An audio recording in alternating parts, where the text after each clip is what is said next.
दोस्तों स्वागत है आपका बिहार न्यूज में। दोस्तों मैं हूं फिरदौस गनी और आप देख रहे हैं केडीबी लाइव। दोस्तों आज हो चुका है 11 फरवरी 2021। तो आज की बिहार की टॉप न्यूज लेकर आए हैं आपके लिए। दोस्तों वीडियो स्टार्ट करने से पहले आपसे एक रिक्वेस्ट है, अगर आप नए आए इस चैनल पर तो फिर चैनल को सब्सक्राइब करके बेल आइकन को भी प्रेस कर दीजिए और साथ में वीडियो को लाइक कीजिए, अपने दोस्तों के साथ शेयर भी कीजिए। तो चलिए दोस्तों स्टार्ट करते हैं आज की बिहार की टॉप न्यूज। दोस्तों बिहार के मुख्यमंत्री नीतीश कुमार मंत्रिमंडल विस्तार के बाद 2 दिन के लिए दिल्ली गए हैं। जी हां, इस दौरे के दौरान उनकी प्रधानमंत्री नरेंद्र मोदी से मुलाकात होने की भी संभावना जताई जा रही है। प्रधानमंत्री नरेंद्र मोदी मुख्यमंत्री नीतीश कुमार की दिल्ली में होने वाली यह मुलाकात को बेहद महत्वपूर्ण माना जा रहा है। जी हां, सियासी कयास लगाए जा रहे हैं कि इस मुलाकात के दौरान नई सरकार बिहार के राजनीतिक हालात समेत विकास के मुद्दे पर भी चर्चा हो सकती है। बिहार में हुए विधानसभा चुनाव, नई सरकार बनने के बाद मुख्यमंत्री नीतीश कुमार की प्रधानमंत्री के साथ ये पहली मुलाकात है। बिहार चुनाव में मिली जीत के बाद नई सरकार के शपथ ग्रहण समारोह में बीजेपी के कई बड़े चेहरे तो आए थे, लेकिन समारोह में प्रधानमंत्री नरेंद्र मोदी की गैर मौजूदगी से कई सवाल खड़े हुए थे। दरअसल चुनाव के दौरान और सरकार गठन के बाद ऐसे कई अवसर आए जब बीजेपी जेडीयू के बीच राजनीतिक मतभेद सामने आए हैं। बिहार की राजनीति पर नजर रखने वाले जानकार मानते हैं कि इस बात को लेकर खासी उत्सुकता है कि क्या जब बीजेपी नीतीश कुमार मुलाकात होगी तो उन मसलों पर भी बात होगी जिनको लेकर दोनों दलों के बीच मतभेद उभरे थे। दोस्तों जमीन से जुड़े मामलों के निपटारे में राज्य के 3 जिले सहरसा, मधेपुरा और सुपौल फिसदी साबित हो रहे हैं। जी हां, जनवरी के कामकाज का मूल्यांकन बताता है कि जहानाबाद, नवादा और समस्तीपुर जिले की उपलब्धि अच्छी खासी है। जी हां, इन जिलों के संबंधित एडीएम को राजस्व एवं भूमि सुधार विभाग प्रशासनिक पत्र देकर सम्मानित करेगा। जी हां, आपको बता दें कि राजस्व एवं भूमि सुधार विभाग हर महीने अपने अधिकारियों के कामकाज का मूल्यांकन करता है। जी हां, म्यूटेशन, सर्वे, सर्किल ऑफिस का निरीक्षण, भूमि लगान, जमाबंदी, परिमार्जन एवं अभियान बसेरा में हासिल उपलब्धियों के लिए इन्हें 100 अंक दिए जाते हैं। जहानाबाद को 100 में से 97, नवादा को 94 और समस्तीपुर को 92% अंक मिले हैं। जी हां, म्यूटेशन में 90% अंक लेकर समस्तीपुर टॉप पर है। जी हां, नवादा और जहानाबाद दूसरे तीसरे नंबर पर हैं। भू लगान के मामले में भी जहानाबाद 1 नंबर पर है। डीसीएलआर श्रेणी में सारण जिले का, सोनपुर, सुपौल का, निर्मली और पटना सदर अनुमंडल को क्रमशः पहला, दूसरा और तीसरा स्थान मिला है। जी हां, पिछले जिलों में अररिया, मधेपुरा और भागलपुर के क्रमशः फारबिसगंज, उदाकिशनगंज और नौगछिया अनुमंडल है। दोस्तों मैट्रिक की 17 फरवरी से शुरू हो रही परीक्षा में पूर्णिया जिले से 34,968 परीक्षार्थी शामिल होंगे। इसके लिए जिले में 41 परीक्षा केंद्र बनाए गए हैं। जी हां, परीक्षा 17 फरवरी से शुरू होकर 24 फरवरी तक चलेगी। परीक्षा 2 पालियों में ली जाएगी।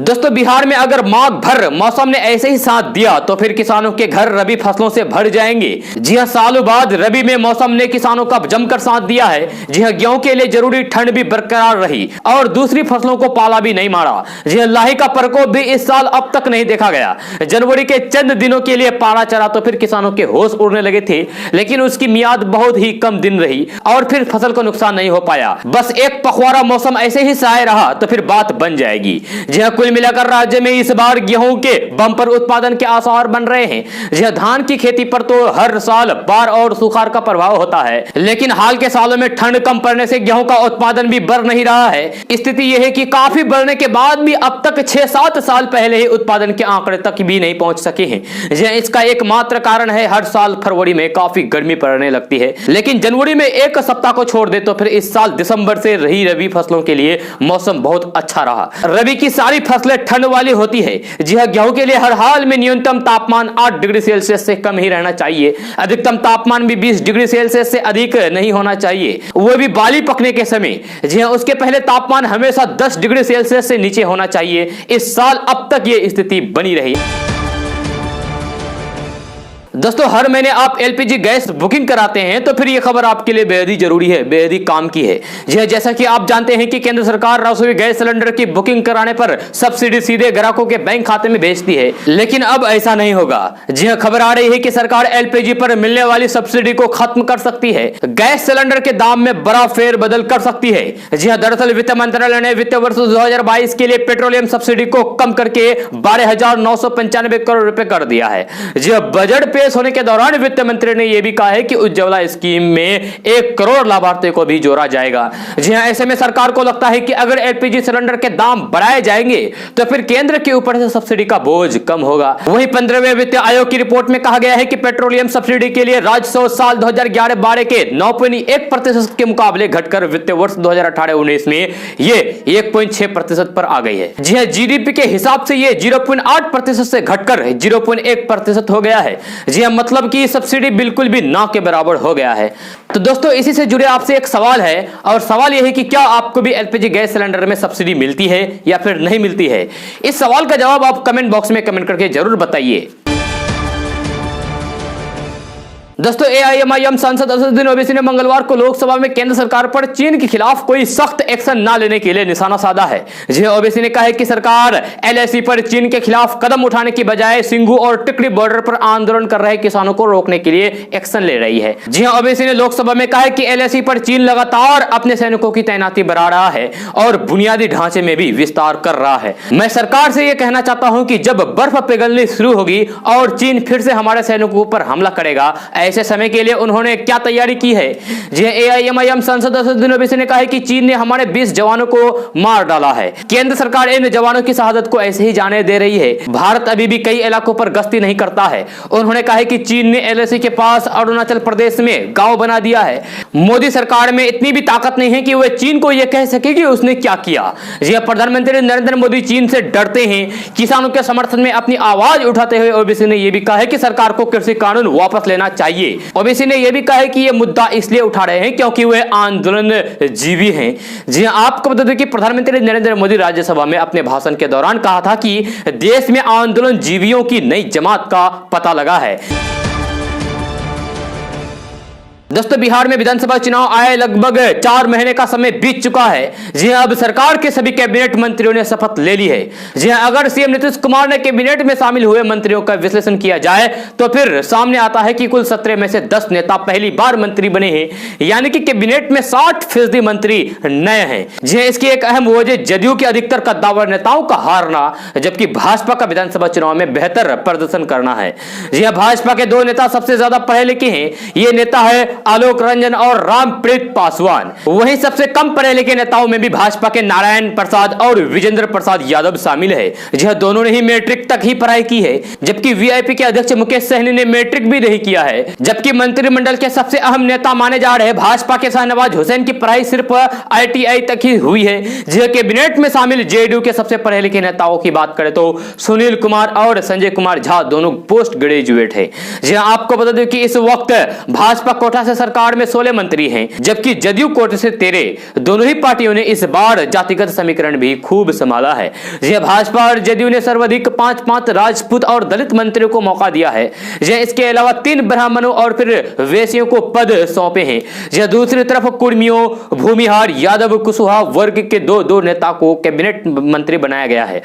इसके अलावा अति पिछड़ा 4, मुस्लिम 2 और 1 कायस्थ मंत्री हैं। अगर सबसे ज्यादा आपराधिक मामले वाले नेताओं की बात की जाए तो भाजपा के 3 मंत्रियों पर सबसे ज्यादा केस दर्ज है।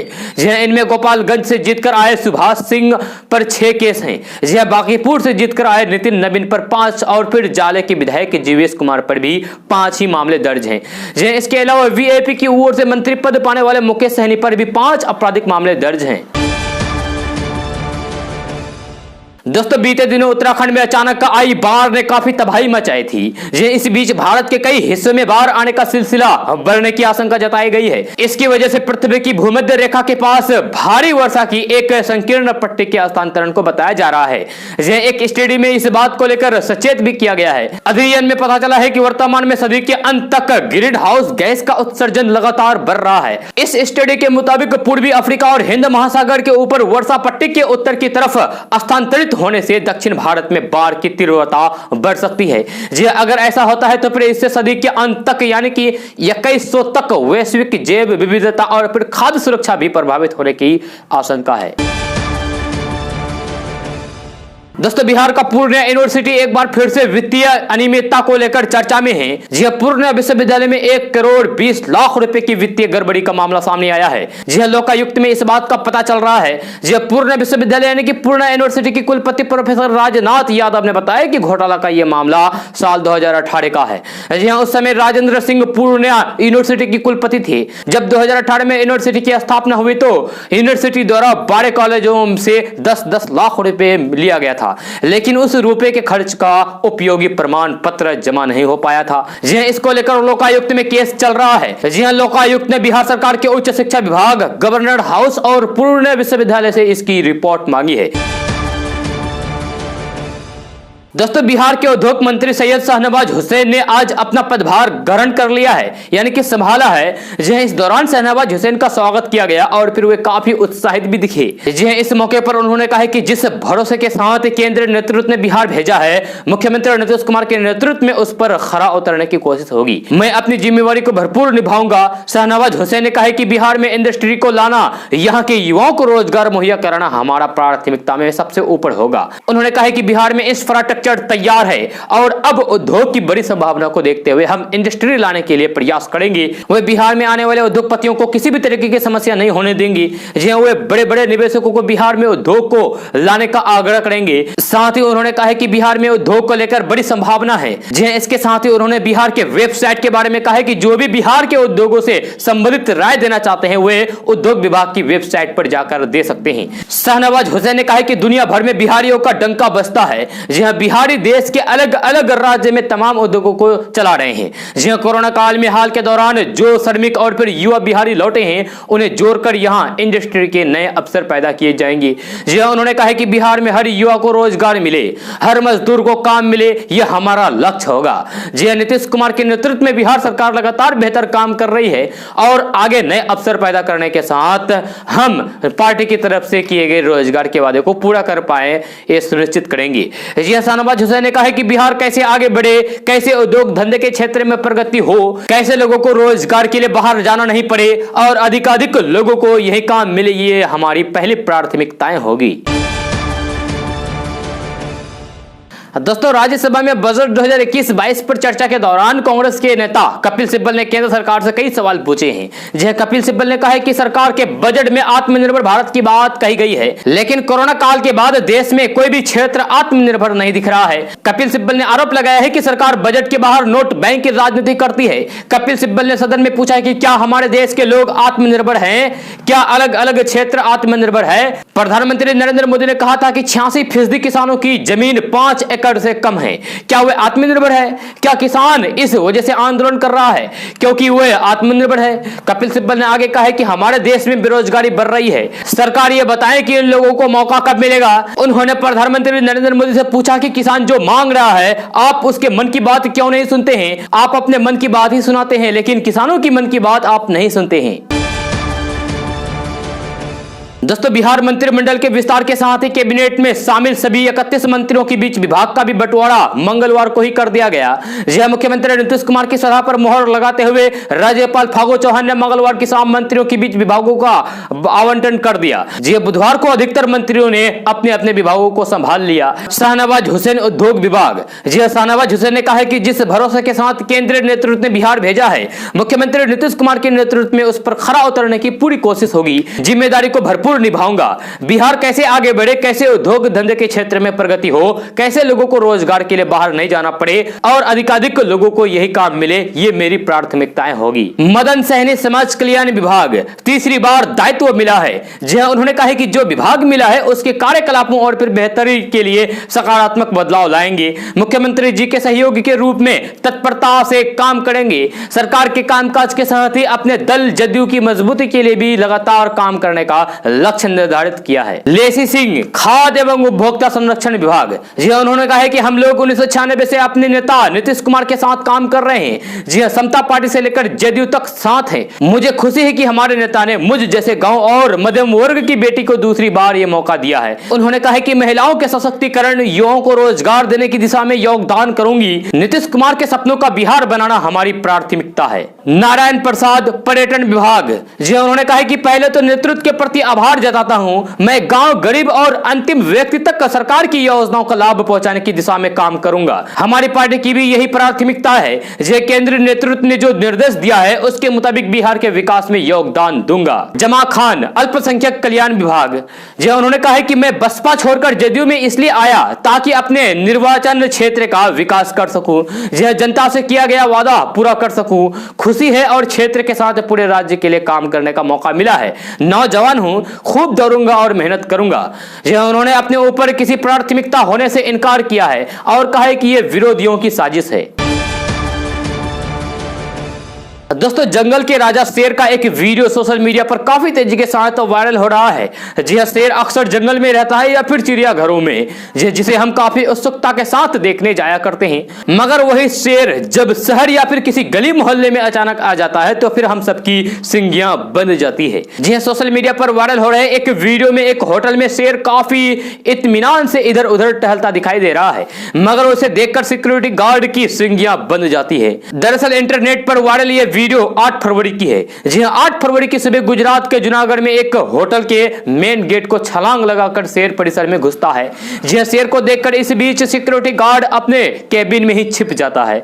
इस दौरान वह शेर होटल में आराम से इधर उधर टहलता है और कुछ देर रुकने के बाद बिना किसी को नुकसान पहुंचाए हुए वापस उसी गेट से छलांग लगाकर चला जाता है। होटल परिसर में रात के समय शेर का चहलकदमी करने का यह वीडियो सीसीटीवी कैमरे में कैद हो गया। जी हां, सीसीटीवी कैमरे में कैद इस वीडियो को देखने से पता चलता है कि यह घटना 8 फरवरी सुबह 5 बजे के करीब की है। जी हां, करीब 45 सेकंड तक इस जूनागढ़ के सरोवर पर्यटकों होटल परिसर में शेर चहलकदमी करता है और फिर अंदर बाहर घूमता फिरता बिना किसी को नुकसान पहुंचाए हुए वापस चले जाता है। बताया जा रहा है कि यह होटल जूनागढ़ रेलवे स्टेशन के पास मौजूद है।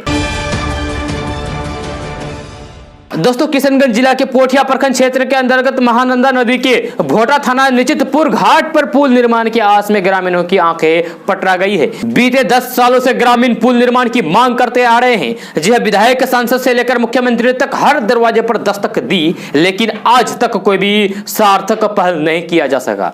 जी हां, निचितपुर घाट पर पुल निर्माण होने से पोठिया और ठाकुरगंज प्रखंड का सीधा जुड़ाव भी होगा और लगभग आधे दर्जन पंचायत की हजारों आबादी को आवागमन में सहूलियत भी होगी। जी हां, जन कल्याण विकास समिति छतरगाछ के बैनर तले बीते दिनों 5 सदस्यीय शिष्टमंडल ने उप मुख्यमंत्री तारकिशोर प्रसाद को भी इसको लेकर ज्ञापन सौंपा है।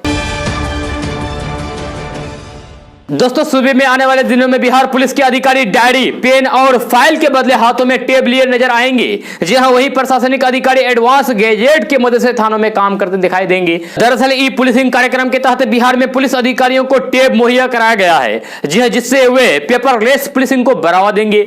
जी हां, कार्यक्रम के तहत हाजीपुर पुलिस मुख्यालय के सभी थानों और फिर ओपी पुलिस अधिकारियों को टेब मुहैया कराया गया है और ई पुलिसिंग की ट्रेनिंग दी गई है। जी हां, पुलिसिंग के नए ऐप को इस्तेमाल का तरीका भी पुलिस अधिकारियों को सिखाया गया है। दरअसल बिहार पुलिस तेजी से डिजिटल होने की तरफ आगे बढ़ रहा है। जी हां, और आने वाले दिनों में थाने में होने वाले सभी कामकाज को डिजिटल करने की तैयारी है। जी हां, ऐसे में सभी पुलिस अधिकारियों को इसकी ट्रेनिंग देने का सिलसिला लगातार जारी है।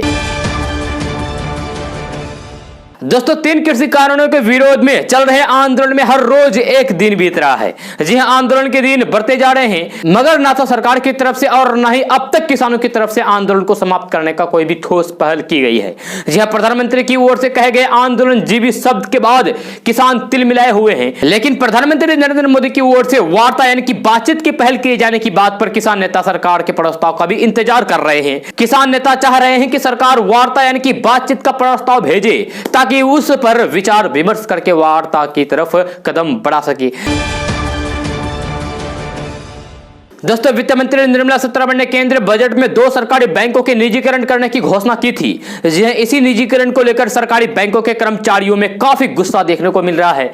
जी हां, इसी गुस्से के चलते सरकारी बैंक कर्मचारियों 2 दिन की हड़ताल करने का ऐलान किया है। बताया जा रहा है कि इस हड़ताल के कारण बैंक लगातार 4 दिनों तक बंद रहेगा। जी हां, निजीकरण के विरोध में सरकारी बैंकों के कर्मचारियों के संगठनों ने 15 और 16 मार्च को हड़ताल करने का ऐलान किया है। जी हां, जानकारी के लिए आपको बता दें कि 13 मार्च को महीने का दूसरा शनिवार और फिर 1 मार्च को रविवार होने के कारण बैंक बंद रहेगा। आपको बता दें कि सरकार द्वारा ऐलान किए गए निजीकरण को लेकर सरकारी कर्मचारियों के बीच भय का माहौल बना हुआ है।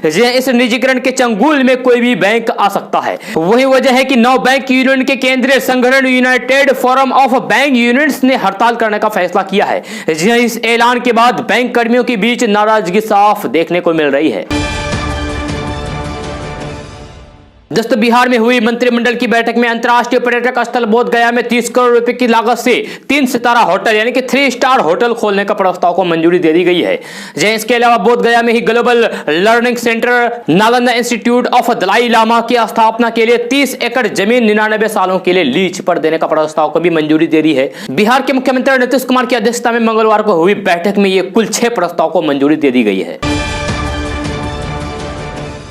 दोस्तों, पंजाब और हरियाणा हाईकोर्ट ने मुस्लिम लड़कियों की शादी को लेकर बड़ा फैसला सुनाया है। कोर्ट ने मुस्लिम शादी पर पहले की कई फैसलों को बरकरार रखते हुए कहा है कि कोई भी मुस्लिम लड़की अगर 18 साल से कम उम्र की है लेकिन किशोरा अवस्था पर है तो फिर मुस्लिम पर्सनल लॉ के अनुसार किसी से भी निकाह कर सकती है। यह टाइम्स ऑफ इंडिया की रिपोर्ट के अनुसार जस्टिस अलका सरीन ने पंजाब के एक मुस्लिम जोड़ों की ओर से दायर याचिका पर सुनवाई करते हुए मुस्लिम धार्मिक पुस्तक के आर्टिकल 195 के आधार पर यह फैसला सुनाया है। हाईकोर्ट ने कहा कि कोई भी मुस्लिम लड़की अगर किशोर है तो फिर अपनी मर्जी से किसी भी शख्स से निकाह कर सकती है। जी हां, कोर्ट ने जिस किताब का हवाला दिया है उसमें कहा गया है कि सबूतों की कमी 15 साल की उम्र होने पर किशोर अवस्था को मान लिया जाए। जी हां, दरअसल यह मामला पंजाब के 36 साल के एक शख्स और 17 साल की एक लड़की से जुड़ा हुआ है। जी हां, दोनों में प्रेम हो गया। इसके बाद इसी साल 21 जनवरी को दोनों ने मुस्लिम रीति रिवाज से शादी कर ली। जी हां, दोनों की यह पहली शादी थी लेकिन इनके परिवार वालों इससे खुश नहीं थे। जहां दोनों का आरोप है कि इन्हें धमकियां मिल रही थी। इसके बाद इन्होंने कोर्ट का रुख किया। याचिकाकर्ता की ओर से तर्क दिया गया है कि कोई भी मुस्लिम लड़का या फिर लड़की अगर किशोर है तो फिर अपनी मर्जी से किसी से भी निकाह कर सकते हैं और परिवार या फिर रिश्तेदार इसमें हस्तक्षेप नहीं करेंगे। दोस्तों, आपके पास भी अगर पोस्ट ऑफिस सेविंग खाता है तो फिर यह खबर आपके लिए बेहद ही काम की है क्योंकि पोस्ट ऑफिस भी अब इंटरनेट बैंकिंग की सुविधा दे रहा है। जी डाक विभाग ने अपने सोशल मीडिया प्लेटफॉर्म ट्विटर के जरिए बताया कि अब ग्राहक भारतीय डाक इंटरनेट बैंकिंग को बिना परेशानी के इस्तेमाल कर सकते हैं। जी ये पैसा का लेन देन करने में भी मदद करता है। इससे खाता धारक घर बैठे किसी को भी पैसे भेज सकते हैं। जी अकाउंट स्टेटमेंट देख सकते हैं। इसके अलावा खाता धारक इंटरनेट बैंकिंग की मदद से RDPF NSC स्कीम से भी संबंधित सभी प्रकार की घर बैठे ही निपटा सकते हैं।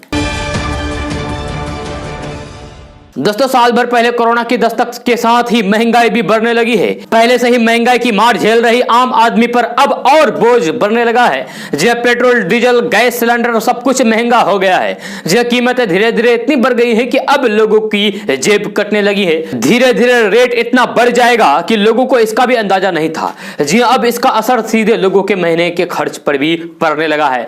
चूंकि पेट्रोल, डीजल और गैस की कीमतें बढ़ने से दूसरे सामान भी महंगे हो गए हैं। जी आजकल तो ऐसा लग रहा है कि महंगाई नाम की कोई भी चीज ही नहीं है। भारतीय राजनीति के नेता तो कुछ समझ ही नहीं रहे हैं क्योंकि उनको तो MLA MP के नाम पर खर्च मिलता है। आजकल गाड़ी चलाना, गैस रिफिलिंग कराना मुश्किल हो गया है। कम से कम बिहार सरकार तो पेट्रोल, डीजल और गैस में सब्सिडी दे, जी हां, लेकिन वो भी नहीं दे रहे हैं। जी पेट्रोल, डीजल और गैस का दाम हाई पर है। मिडिल क्लास वालों के लिए घर चलाना भी मुश्किल हो गया है। जी हां, महिलाएं काफी परेशान हैं क्योंकि उनके घर किचन का बजट बिगड़ चुका है। जी हां, लोअर क्लास वाले तो खाने के लिए भी बड़ी मुश्किल से जुटा पा रहे हैं। सरकार को यह चीजें नजर नहीं आती है। पेट्रोल, डीजल तथा गैस सिलेंडर के बढ़ते दामों के आम आदमी की डेली लाइफ प्रभावित हो गई है। जी आसमान छूती कीमतों ने मध्यम परिवार के कमर तोड़कर रख दी है। पेट्रोल, डीजल के कारण सामान महंगे होते जा रहे हैं। गैस की सब्सिडी में भी बिल्कुल भी नहीं के बराबर आती है। जी आखिर आम आदमी कहां जाएगा और करेगा भी तो करेगा क्या।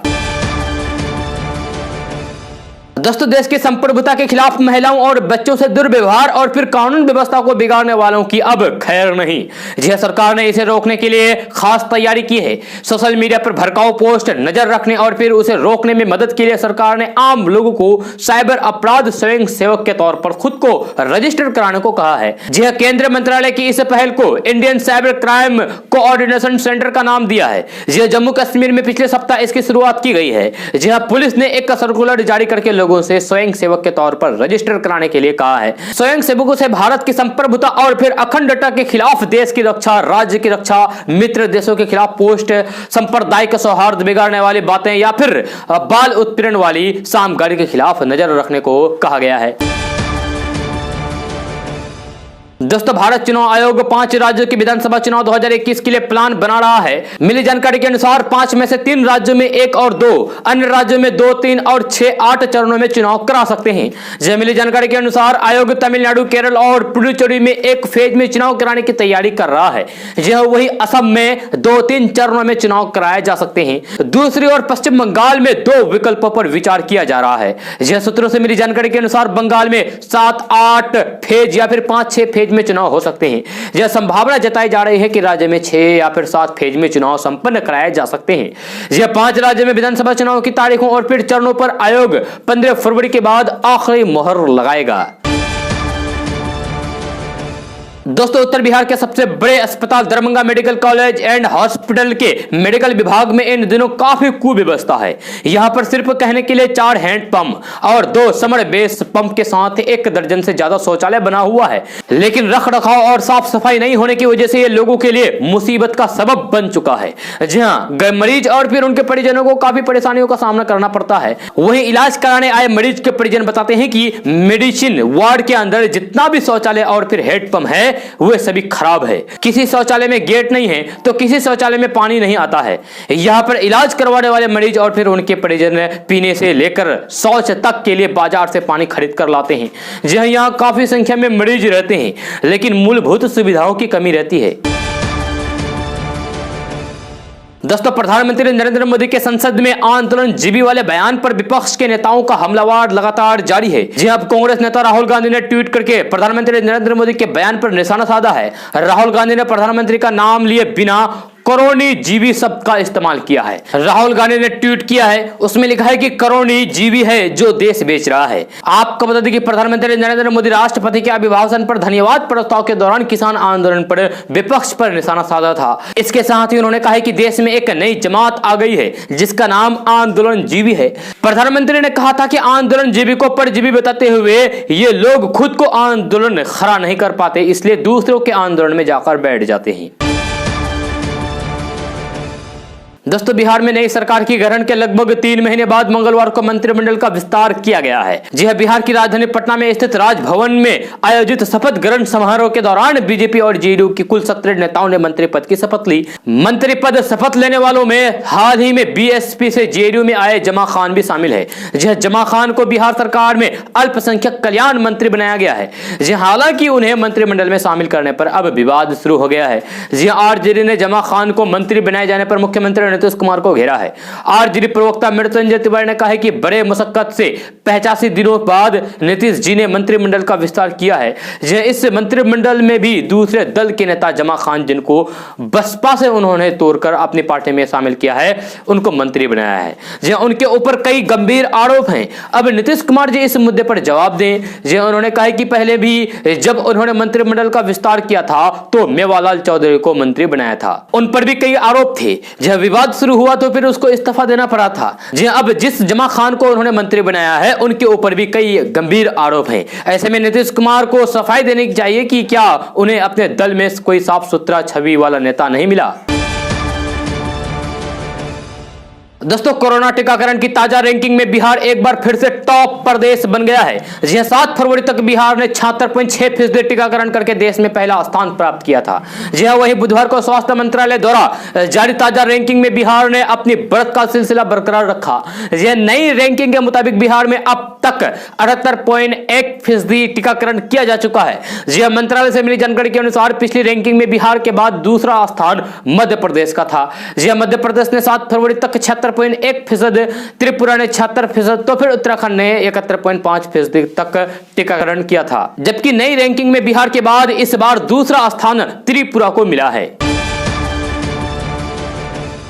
दोस्तों पिछले 5 साल में 6.25 लाख लोगों ने भारत की नागरिकता छोड़ दी है। जी हाँ, गृह मंत्रालय की ओर से मंगलवार को लोकसभा में ये ताजा जानकारी दी गई है कि 2015 से 2019 के बीच 6,76,074 लोगों ने भारतीय नागरिकता को छोड़ दी है और अन्य देशों की नागरिकता ग्रहण कर ली है। जी हाँ, लोकसभा में गृह मंत्रालय की ओर से दिए गए जवाब में 2015 से 2019 के बीच 6,76,074 लोगों ने भारतीय नागरिकता छोड़ी, तो 2005 से 2020 के बीच 37 लाख विदेशियों को ओसीई कार्ड दिया गया। गृह मंत्रालय के अनुसार विदेश में 1,25,00,000 भारतीय नागरिक रह रहे हैं, जिसमें 37 लाख लोग ओसीई कार्ड धारक हैं। गृह मंत्रालय ने लोकसभा में बताया कि विदेश मंत्रालय के पास उपलब्ध जानकारी के अनुसार 2015 में 14,01,656 भारतीयों ने भारतीय नागरिकता को छोड़कर अन्य देशों की नागरिकता ग्रहण कर ली है। दोस्तों आज का न्यूज़ बस ये था। कैसा लगा जरूर अपना सुझाव दीजिएगा नीचे कमेंट बॉक्स में कमेंट करके। अगर आप नए आए इस चैनल पर तो फिर चैनल को सब्सक्राइब करके बेल आइकन को भी प्रेस कर दीजिए और साथ में वीडियो को लाइक कीजिए, अपने दोस्तों के साथ शेयर भी कीजिए। तो चलिए दोस्तों फिर मिलते हैं अगले वीडियो में। जय हिंद, जय बिहार।